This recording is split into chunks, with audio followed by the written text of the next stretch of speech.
From a contacts level, I initially had a little bit of a problem getting some of my contacts to sync over to iPhone.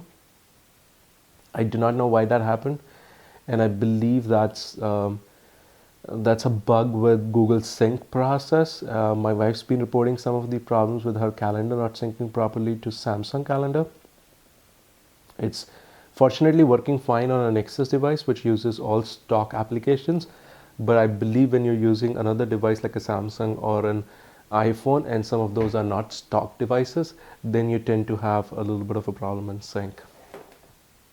So I wouldn't count it really negative towards iPhone because it's a Google Sync issue. And except for that, I believe both of them do an outstanding job at everything else. So mail, calendar, and contacts, I'll go ahead and give a number 10 to Nexus. And for the shortcomings that we've already talked about, I'll go ahead and give a 7 to Apple.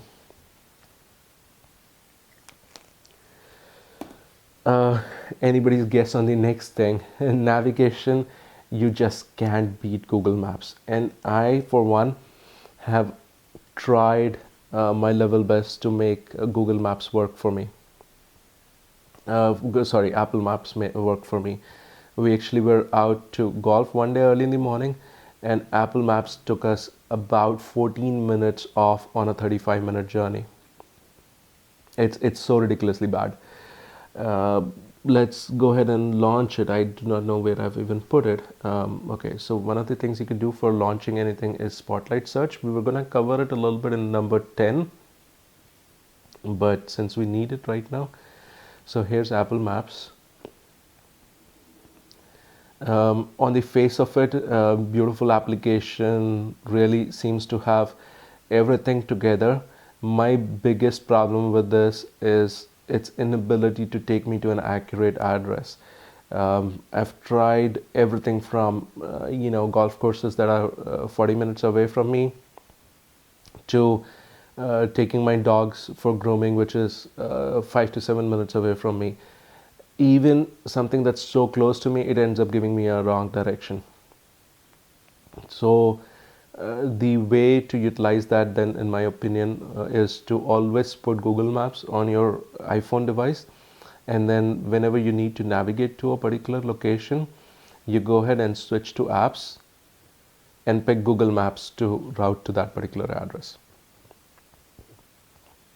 It's a bypass, and I hope that Apple recognizes the fact that they still have to do a little bit more work on geolocation of a particular address, because they're not able to geolocate the address properly, and then at least till then give their consumers the ability to integrate natively with Google Maps.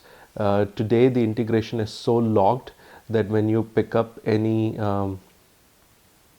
event, any calendar appointment that has an address, the moment you click on the address, it by default opens up Apple Maps rather than Google Maps, and there's no way for you to configure it to pick Google Maps. I love the fact that Google Nexus devices are way more open. You could set the default applications for a particular use.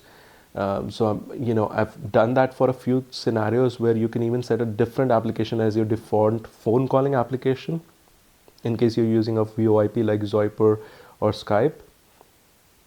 I believe Apple should take that approach and let certain other applications override and become the default application for the purposes of maps.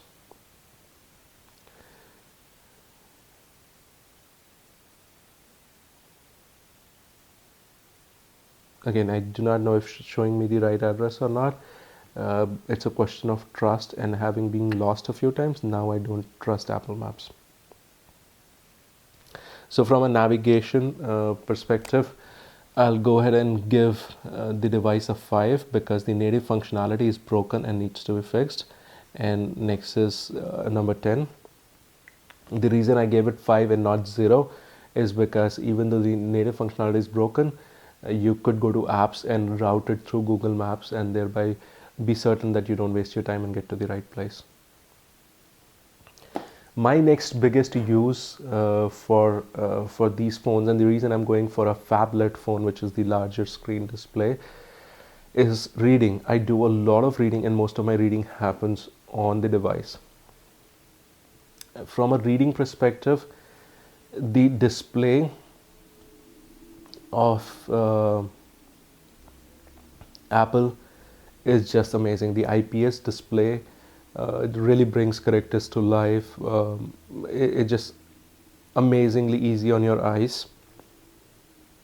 But something that forces me to gravitate towards pulling up my Nexus again and again for reading is the capability of being able to switch pages using the volume controls. You don't need to look at it, you can feel it while you read. Feel the temperature in your hand, feel any dampness there, feel the edges of the fingers touching each other. Also, as you notice this, I configured the Nexus device to read out loud the moment I launch. It's through accessibility settings. You could do that too. So if you're a casual person who just wants to grab and just start reading, again, Apple's gonna be amazing, phenomenal. The screen's really beautiful.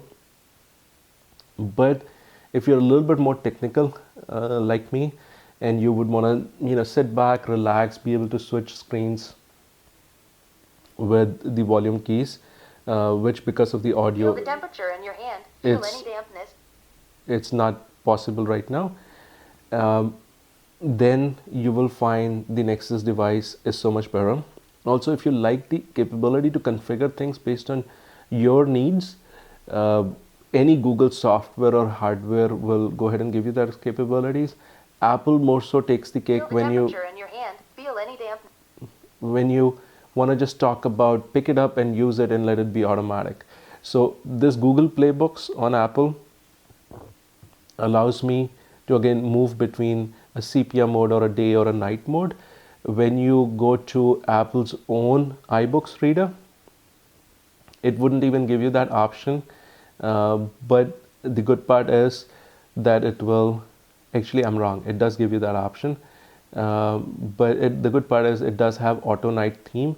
So the moment your wife shuts off the light, it will automatically switch into a night mode, which is really this mode, and will be much better on your eyes as you're reading through it.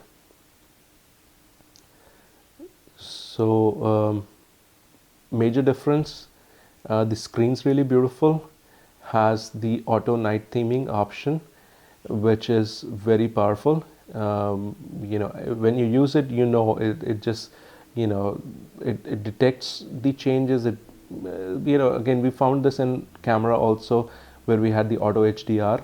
So the automation is there. It goes ahead and takes it off your hands and does it automatically for you. The Nexus, really powerful functionality in terms of one hand use. You don't need the second hand. You can use the volume controls to flip pages, and the Google Voice experience, where it's actually reading out to you using much more natural text to speech, is just unbelievable. You got the same option in iPhone 6 Plus also, or iPhone 6 or any other iOS device, where through accessibility you could tell it to read it for you and it'll go ahead and read it, but the voice is not going to be as natural as the Google Voice.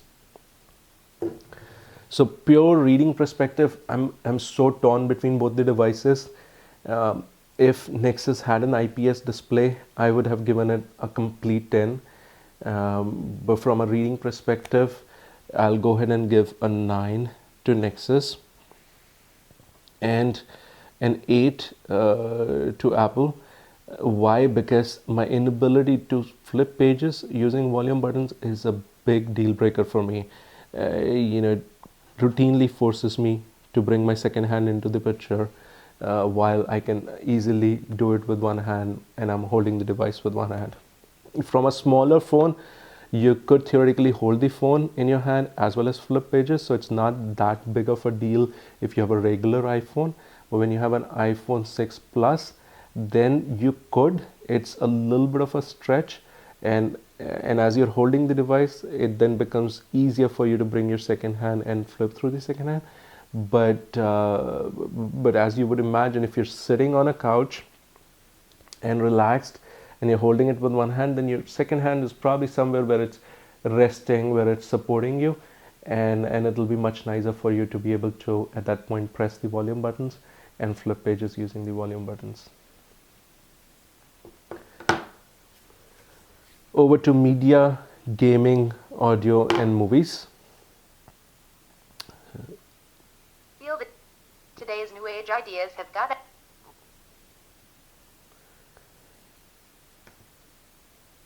Now, overall, in this category, what I found is I used a few games which are consistent on both the devices, like Dr. Driving.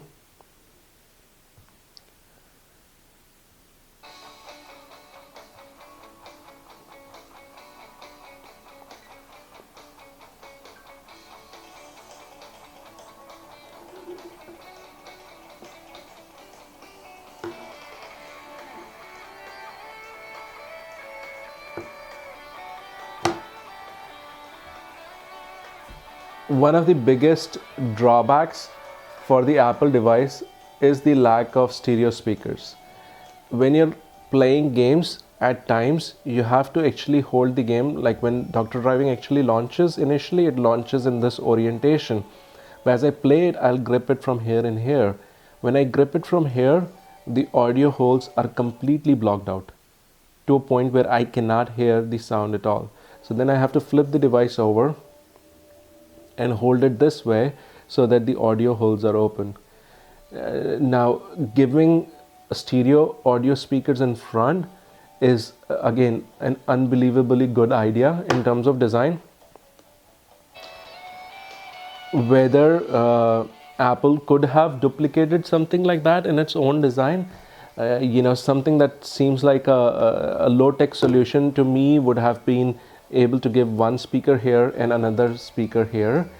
So there were things that Apple could have done to give you stereo speakers. It decided not to, which really baffles me, because in this day and age, why wouldn't you want stereo speakers?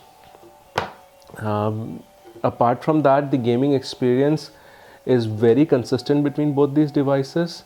There are some very high resolution games starting to come up on Google Nexus device, but despite having a lower processor and much lower RAM, it's still a very seamless experience. As you can see, games are really a strong point.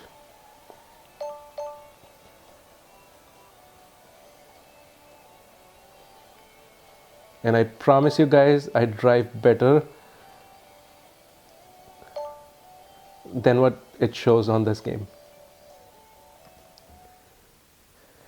Moving over to audio and movies, the stereo system and the stereo speakers again give you an unbelievable movie experience. Gravity comes free with the Nexus 6 device, so I've downloaded Gravity, and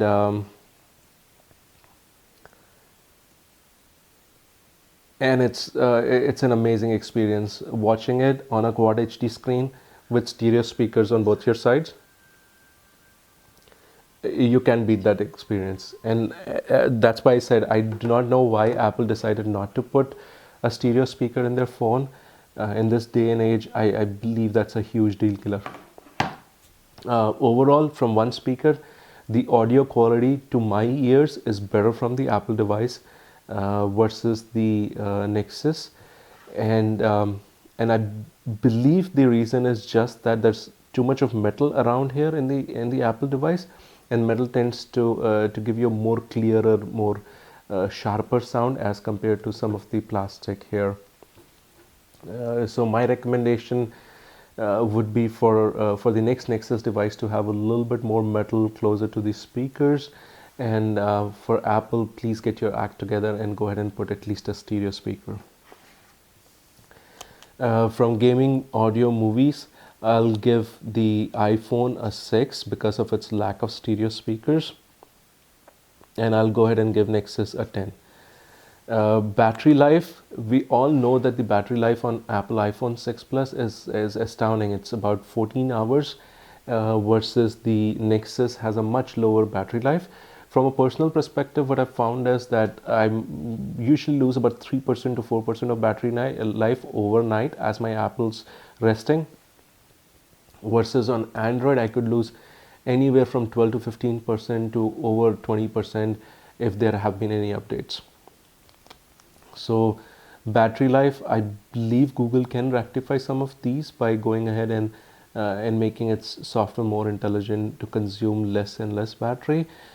Today Apple gets a 10 on battery life and Google gets a good 7 on battery life. The reason I'm giving Google a 7 and not anything lower than this is also because the Nexus 6 comes with a turbocharger, so you could charge this phone up to 50% or 60% of its battery in just 15 minutes. So despite the fact that the battery life is low, you could charge it much faster. Siri and voice command. So we'll look at both Google Voice as well as we'll look at Siri. And I've turned off the OK Google feature because it tends to consume a significant amount of battery. But let's go ahead and give it a voice command. iPhone 6 Plus and Google Nexus 6 comparison. Here are some matching pictures. I love the fact that despite I have an Indian accent, it tends to get my voice very clearly, and then as it loads something, it would announce it back to me. Very powerful. I use it routinely to do a lot of dictation, reply back to a lot of my emails using voice typing. Now let's see how Siri performs on this. Again, I've been noticing a lot of these try agains just because I've been cleaning snow and my fingertips are a little bit ruffled. I think I should go ahead and set up secondary fingers, the fingers that I would use a lot less, probably my pinky finger to unlock this. iPhone 6 Plus and Nexus 6 comparison. Allow me to direct you to Apple's rather fabulous website. Okay, why would you do that? Are you here to help me or are you here to sell me more Apple? iPhone 6 Plus, Nexus 6 Google comparison. Apple.com should be able to answer that question and more. Okay, I absolutely hate when they try to do this, and Siri is one of my most hated features in